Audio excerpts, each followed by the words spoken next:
Hello and welcome. So quite a while Jagex released Chaotic Dragon Claws. It is made with Chaotic Spikes, which cost 100k tokens for the primary, and another 100k tokens for the offhand version. So right here, the primary hand for the Chaotic Claw already costs 100k tokens less than the primary hand of a normal Chaotic Long and a normal Chaotic Rapier. So because it costs 100k less, I was suspicious if it hit less or not, because if the Chaotic Claw hit the same as a normal Chaotic, then a Chaotic Claw would be not only a cheaper alternative to a Chaotic Rapier or a Chaotic Longsword, but also it would be better because it has a critical strike bonus on it, whereas the Chaotic Rapier and Longsword does not.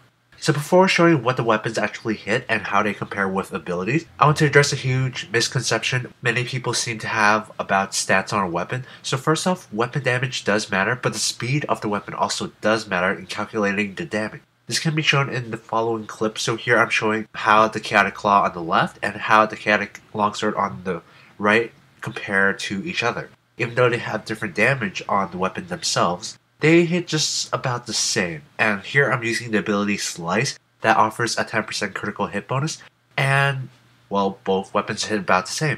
And this is kind of like a shock to me because for a few reasons. Number one, the Chaotic Claw, the primary hand at least, is 100k tokens cheaper than the Chaotic Rapier and the Chaotic Longsword. And number two, the Chaotic Claw has a bonus critical strike bonus on it, whereas the Longsword and Rapier does not.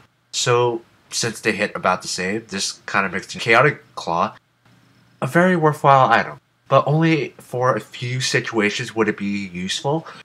Mainly in situations where you're forced to use a one-handed weapon. So such as like maybe you're going to a boss where you need to have a shield on.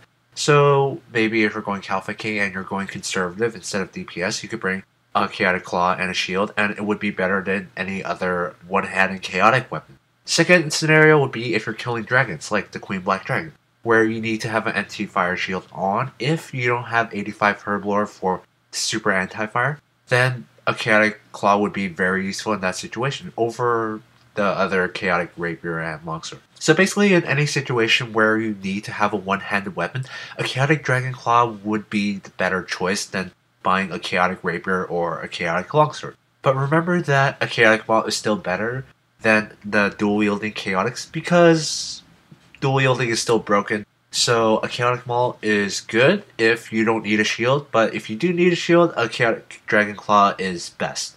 Better than Rapier and Longsword. So Chaotic Claws do have a place in the game. They are better than the Rapier and Longsword. They're cheaper. They have a critical strike bonus. Except it's not better than the Chaotic Maul. So I hope this information may help some of you guys when purchasing maybe your first chaotic weapon.